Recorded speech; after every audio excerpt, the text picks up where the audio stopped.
Hello friends, എല്ലാ കൂട്ടുകാർക്കും നമ്മുടെ മൗനരാഗ സീരിയലിൽ ഇന്നത്തെ നല്ലൊരു എപ്പിസോഡിലേക്ക് തന്നെ സ്വാഗതം കേട്ടോ. അങ്ങനെ കല്യാണി നോക്കുമ്പോഴേക്കും അമലുക്ക് ഉമ്മറ്റിയാൻ വരികയാണ്. പെട്ടെന്ന് തന്നെ വണ്ടി നിർത്തിയതിനു ശേഷം അമലു പുറത്തേക്ക് ഇറങ്ങിയതിനു ശേഷം പെട്ടെന്ന് തന്നെ ഛർദ്ദിച്ചിട്ട് ഇങ്ങനെ വല്ലാത്ത തലകറക്കമൊക്കെ പോലെ തോന്നുക കേട്ടോ. കല്യാണി പറയണ്ട, അയ്യോ അമലു ഇപ്പൊ റെഡിയായോ, വേഗം വെള്ളം എടുക്കുക എന്നിട്ട് വെള്ളമൊക്കെ കൊടുക്കുന്നുണ്ട്. അമല് പറയുന്നുണ്ട്, ആ ശരിയായി ചേച്ചി, നമുക്കൊരു കാര്യം ചെയ്യും, ഹോസ്പിറ്റലിൽ പോവാം എന്ന് പറയാണ്. വേണ്ട ചേച്ചി, ഹോസ്പിറ്റലിൽ പോവണ്ട എന്ന് അമല് പറയാം. അതെന്താ, ഹോസ്പിറ്റലിൽ പോയി ഡോക്ടറെ കാണാം എന്ന് പറയുമ്പോ വേണ്ട ചേച്ചി, എനിക്ക് പേടിയാ, ഹോസ്പിറ്റലിൽ പോകണ്ട ചേച്ചി എന്ന് പറയാണ്. അമലു, രാവിലെ ഒന്നും കഴിച്ചില്ലേ? കഴിച്ചായിരുന്നു, ഞാൻ ഹോസ്പിറ്റലിൽ വരുന്നില്ല ചേച്ചി എന്ന് പറയാണ്. അയ്യോ ഇതെന്തൊരു വാശിയാ എന്ന് കല്യാണി ചോദിക്കുമ്പോഴേക്കും വേലു പറയുന്നുണ്ട്, ചേച്ചി വേണ്ട സാറമ്മേ, നിർബന്ധിക്കണ്ട, ഇവളെന്തെങ്കിലും നിർബന്ധിച്ചാലേ, ഇവളൊരു തീരുമാനം എടുത്തതെന്ന് നിർബന്ധിച്ചാലേ അവൾ നിന്ന നിപ്പ് അവിടെ തന്നെ നിൽക്കും.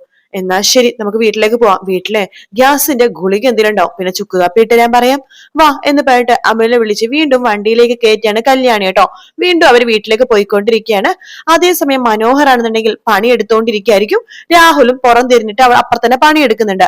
അത് കണ്ടിട്ട് വാർഡൻ രണ്ടുപേരും ഇങ്ങനെ നോക്കുന്നുണ്ട്.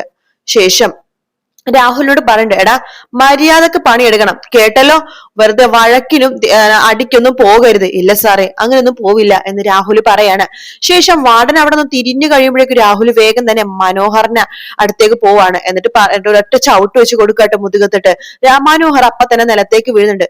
എടാ നിനക്ക് കാണിച്ചു തരാടാ, നിനക്ക് ഞാൻ എന്നാ വാടോ, കാണിക്കാൻ വാടോ, ഇനി എന്റെ കൈ മാങ്ങ പറിക്കാൻ പോകുന്നില്ല, താൻ എന്ത് ചെയ്യുന്നു തിരിച്ച് ഞാനും തരും, താൻ എന്നെ അടിച്ചാൽ തന്നെ ഞാൻ തിരിച്ചടിക്കും. ഓഹോ, അപ്പൊ നിനക്ക് അത്രക്ക് ഇതുണ്ടല്ലേടാ, ഉണ്ടടോ, എനിക്ക് അത്രയ്ക്ക് ദേഷ്യം അതുപോലെ തന്നെ അത്രക്ക് ധൈര്യം ഇപ്പൊ ഉണ്ട്, എങ്കിൽ ആ ധൈര്യം ഒന്ന് കാണട്ടേടാ എന്ന് പറഞ്ഞിട്ട് വേഗം തന്നെ രാഹുലിനെ മനോഹർ പിടിച്ചിടിക്കുകയാണ്. മനോഹർ രാഹുലിനെ ഇടിക്കുന്നു. രണ്ടുപേരും അടിയോടടിയാട്ടോ, അടിച്ചടിച്ച് അപ്പൊ പെട്ടെന്ന് അടിയും കാര്യങ്ങളൊക്കെ ഉണ്ടാകുമ്പോഴേക്കും അവിടേക്ക് വാടം വീണ്ടും വരണം. പക്ഷെ മാറി നിക്കടാ, മാറി നിക്ക് രണ്ടു, എന്റെ ഒന്ന് കണ്ണ് തെറ്റിയാൽ മതി, അപ്പോഴേക്കും തുടങ്ങും അടിയും വഴക്കും കാര്യങ്ങളും എന്ന് പറഞ്ഞിട്ട് വേഗം തന്നെ രാഹുലിന്റെ മുഖത്തിട്ട് ഒരു ഒറ്റ അടി വെച്ച് കൊടുക്കുകയാണ് വാർഡൻ. നിനക്ക് മര്യാദക്ക് ഇരുന്നൂടെടാ എന്ന് ചോദിക്കുമ്പോ മനോഹർ പറഞ്ഞിട്ട്, സാറേ ഞാൻ മര്യാദയ്ക്ക് പണി എടുത്തോണ്ടിരിക്കുകയായിരുന്നു, ഇയാളാ വെറുതെ ആവശ്യം വന്ന് ചൊറിയാൻ വേണ്ടി വന്നത് എന്ന് പറയാണ്. അല്ല ഇവൻ എപ്പോഴാ ഇങ്ങോട്ടേക്ക് വന്നത്, ഞാൻ അപ്പുറത്തേക്ക് പോയല്ലേ ഉള്ളൂ, സാറിന്റെ കണ്ണൊന്നും തെറ്റിയപ്പോഴേക്കും വേഗം ഇങ്ങോട്ടേക്ക് വന്നതാ എന്ന് പറയാണ്. രാഹുലിനോട് പറയുന്നുണ്ട്, നിനക്ക് മര്യാദക്ക് ഇരുന്നോടെ എന്ന് പറയാണ്. അപ്പോഴേക്കും തൊട്ടടുത്തുള്ള ജയിലിലെ ആൾക്കാരൊക്കെ പറയുന്നുണ്ട്, സാറേ ഇവര് രണ്ടുപേരും ജയിലിൽ മാറ്റി സാറേ, കണ്ണി കണ്ട് രണ്ടുപേരും വഴക്കാ എന്ന് പറയുമ്പോ വാർഡൻ പറഞ്ഞിട്ട്, എന്ത് ചെയ്യാനാ, ഇവരെ ജയിലിൽ മാറ്റാൻ വേണ്ടി മാക്സിമം ശ്രമിക്കുന്നുണ്ട് ഒരാളെ ഇവിടുന്ന് മാറ്റാനായിട്ട്, പക്ഷെ നടക്കുന്നില്ല. എടാ മര്യാദക്കാണെങ്കിൽ മര്യാദക്ക് എന്ന് പറയുമ്പോഴേക്കും, സാറേ ഇവനാ വെറുതെ ആവശ്യമില്ലാതെ കാര്യങ്ങളിലൊക്കെ ഇടപെടാൻ വേണ്ടി വന്നത് എന്ന് രാഹുൽ പറയുമ്പോ മനോഹർ പറഞ്ഞു, ഞാൻ എന്താണോ ചെയ്തത് എന്ന് ചോദിക്കുകയാണ്. മതി മതി മതി, രണ്ടുപേരെ പണിയെടുക്കാൻ നോക്ക്, എന്റെ കൈക്ക് വന്ന് പണി ഉണ്ടാക്കരുത് എന്ന് പറഞ്ഞിട്ട് വാർഡൻ അവിടെ നിന്ന് പോവാട്ടോ.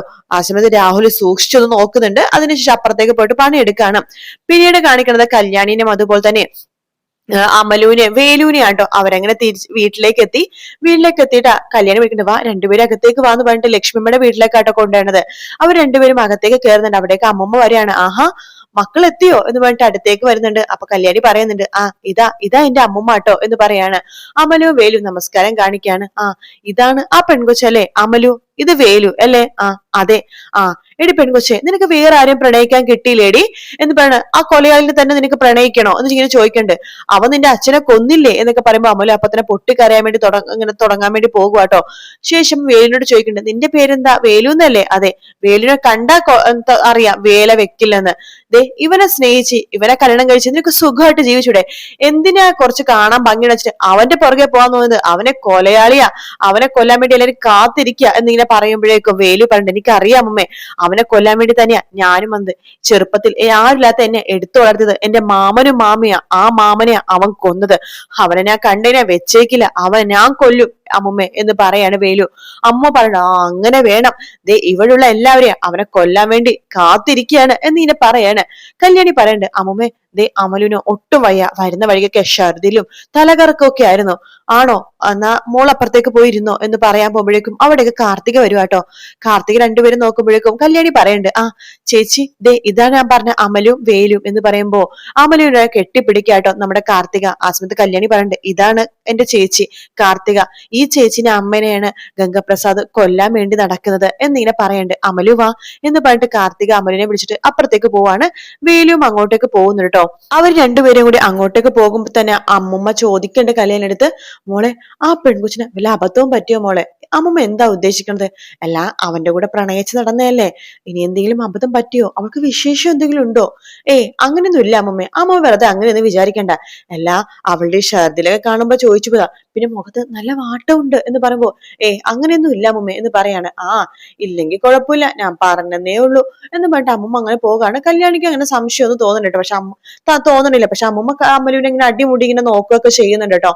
അതിനുശേഷം കാണിക്കണത് നമ്മുടെ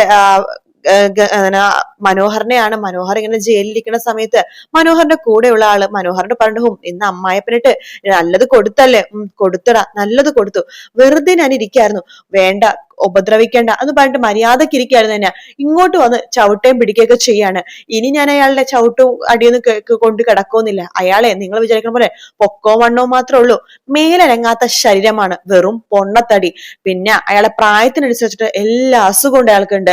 കണ്ടില്ല അയാൾ രാത്രിയൊക്കെ എത്ര മരുന്നാ കഴിക്കണത്? അത്രമാത്രം അസുഖമുണ്ട്. എന്നാലും അയാൾക്ക് അഹങ്കാരത്തിന് ഒരു കുഴപ്പമില്ല. എടാ, ഇയാളുടെ മോൾക്ക് വേണ്ടിയാണ് എന്നെ കൊല്ലാൻ നടക്കണമെന്ന് പറഞ്ഞല്ലോ. സരി ഇപ്പൊ നല്ലതൊക്കെ ആയിരിക്കും, പക്ഷെ ഒരു സമയത്തെ എന്നെക്കാളും വലിയ ദുഷ്ടന്മാരായിരുന്നു ഇയാളുടെ മോളും ഒക്കെ. എത്ര പേരെ നിരപരാധികളെ കൊല്ലാൻ നടന്നെന്നറിയാവോ എന്ന് പറയാ. സരി ഇപ്പൊ നന്നായിട്ടുണ്ടാവും, പക്ഷെ അവൾ എന്നെ സ്നേഹിക്കണമെന്നൊന്നും ഞാൻ പറയുന്നില്ല. അത്രമാത്രം തെറ്റ് ഞാൻ അവളോട് ചെയ്തിട്ടുണ്ട്. പക്ഷെ എന്റെ മോളെ കാണാനുള്ള അവകാശം അത് എനിക്കുള്ളതല്ലേടാ, അതിലെ ഞാൻ ആഗ്രഹിക്കുന്നുള്ളൂ. എന്തായാലും ഈ ജയിലിൽ നിന്ന് പുറത്തിറങ്ങാണെങ്കിൽ ഞാൻ എന്റെ മോളെ കണ്ടിരിക്കും എന്നൊക്കെ മനോഹർ പറയാണ്. പിന്നീട് കാണിക്കുന്ന സ്റ്റെഫീനെയാണ്. സ്റ്റെഫി എന്തൊക്കെയോ ആലോചിച്ച് ഇങ്ങനെ ഇരിക്കുന്ന സമയത്ത് ആ സെല്ലിൽ തന്നെ കിടക്കുന്ന വേറൊരു സ്ത്രീയാണ് കേട്ടോ, കുറച്ച് പ്രായമുള്ള സ്ത്രീയാണ്. അവര് പറയണ്ട്, നിനക്ക് നാണമില്ല പെണ്ണെ, അവനെ കുറിച്ച് ആലോചിച്ച് ഏത് നേരം ഇങ്ങനെ ഇരിക്കാനായിട്ട്? നീ അവനെ കൊലയാളികളെ കെട്ടാൻ വേണ്ടിയിട്ടല്ലേ കാത്തിരിക്കണത്? ആരെങ്കിലും അങ്ങനത്തെ ഒരാളെ കാത്തിരിക്കോടി? മറ്റുള്ളവരെ കൊല്ലാൻ വേണ്ടി നടക്കുന്നവൻ. അപ്പോഴേക്കും സ്റ്റെഫിക്ക് ദേഷ്യം വരട്ടോ. നിങ്ങൾ വലിയ മദർ തെരേസ അല്ലേ? നിങ്ങൾ തെറ്റൊന്നും ചെയ്യാതല്ലേ ഇവിടെ വന്ന് കിടക്കണത്? അതേടി, ഞാൻ തെറ്റ് ചെയ്തിട്ടുണ്ട്, ന്യായമായിട്ടുള്ള കാര്യത്തിന് ഞാൻ തെറ്റ് ചെയ്തേക്കണ. അല്ലാതെ നിന്നെ പോലെ കൊലയും കൊലവെള്ളിയായിട്ട് നടക്കുന്ന ആൾക്കാരൊന്നും സ്നേഹിച്ച് ഇതേപോലെ ആലോചിച്ചിരിക്കുന്നില്ല. നിനക്ക് നാണൂലടി? അവനെ കാട്ടില് പോയിട്ട് കാട്ടിലെ മൂപ്പനെയും കുത്തിയിട്ട് ആ കാട്ടിലെ മൂപ്പന്റെ പെണ്ണിനെ പ്രണയിച്ച് നടന്നിട്ടുണ്ടെന്നാ പറയണത്. ഇനി ആ പെണ്ണിൽ വിശേഷമാക്കി കൊടുത്തോണ്ടെന്ന് ആർക്കറിയാം?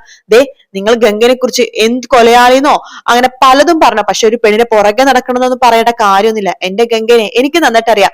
ഒരു പെണ്ണിന്റെ മുഖത്തെ അവൻ നോക്കില്ല, അങ്ങനത്തെ ഒരു വിചാരം അവനില്ല. ഞാൻ മാത്രമുള്ള അവന്റെ ഉള്ളില്. നോക്ക്, എന്തായാലും നിന്റെ കാമുകന് മിക്കവാറും ചാവാൻ ചാൻസ് ഉണ്ട്. അങ്ങനെയാണെങ്കിൽ നീ രക്ഷപ്പെട്ടു പെണ്ണെ, നീ ഇവിടുന്ന് പുറത്തു പോയാൽ നല്ലൊരു തന്നെ വിവാഹം കഴിച്ച് നിനക്ക് ജീവിക്കാലോ എന്നൊക്കെ പറഞ്ഞിട്ട് ആ സ്ത്രീ അങ്ങനെ ഇരിക്കാട്ടോ. പിന്നീട് കാണിക്കണ വീണ്ടും മനോഹറിനെയാണ്. മനോഹർ ഇങ്ങനെ വീണ്ടും ഓരോരോ ജോലികൾ ചെയ്തുകൊണ്ടിരിക്കുന്ന സമയത്ത് രാഹുൽ അവിടേക്ക് ദേഷ്യത്തിൽ വരുവാണ്. ഒരൊറ്റ ചവിട്ട് വെച്ച് കൊടുക്കാണ്. വേഗം തന്നെ മനോഹർ അവിടുന്ന് ചാടി എടുത്തിട്ട് രാഹുലിനെ പിടിച്ച് തല്ലുന്നുണ്ട്. എന്നിട്ട് രണ്ടുപേരും അടിയോടടിയായിട്ട് ഭയങ്കര പൊരിഞ്ഞടിയാണ്.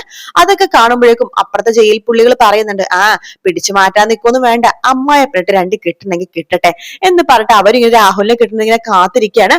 അത് കണ്ട് വിക്രം അങ്ങോട്ടേക്ക് വരുന്നുണ്ട്. എടാ എന്ന് പറഞ്ഞിട്ട് വിക്രം അങ്ങോട്ടേക്ക് വന്നിട്ട് മനോഹറിനെ പിടിച്ച് മാറ്റാൻ നോക്കുമ്പോഴേക്കും മനോഹറിന്റെ കൈ നടി വിക്രത്തിനും കിട്ടുന്നുണ്ട്. മനോഹർ വിക്രത്തിനെ പിടിച്ച് ഒറ്റ തള്ളാണ്. വിക്രം മറിഞ്ഞ അപ്പുറത്തേക്ക് വീഴുന്നുണ്ട് കേട്ടോ. അപ്പോഴേക്കും വാർഡൻ അങ്ങോട്ടേക്ക് വരുന്നുണ്ട്. ഇവന്മാരെ കൊണ്ട് തോറ്റു, കണ്ണൊന്നും തെറ്റിക്കഴിഞ്ഞാൽ അടിയും വഴക്കാണ്, മാറവിടുന്ന് എന്ന് പിടിച്ച് തള്ളാണ്. എടാ രാഹുല്, നിനക്ക് ലാസ്റ്റ് വാണിംഗ് ആണ്, മര്യാദക്കില്ലെങ്കിൽ നിന്നെ പുറത്തിറക്കില്ല, ഭക്ഷണം തരില്ല, കേട്ടല്ലോ? എടാ മര്യാദക്ക് ഇത് ജോലി ചെയ്യടാ.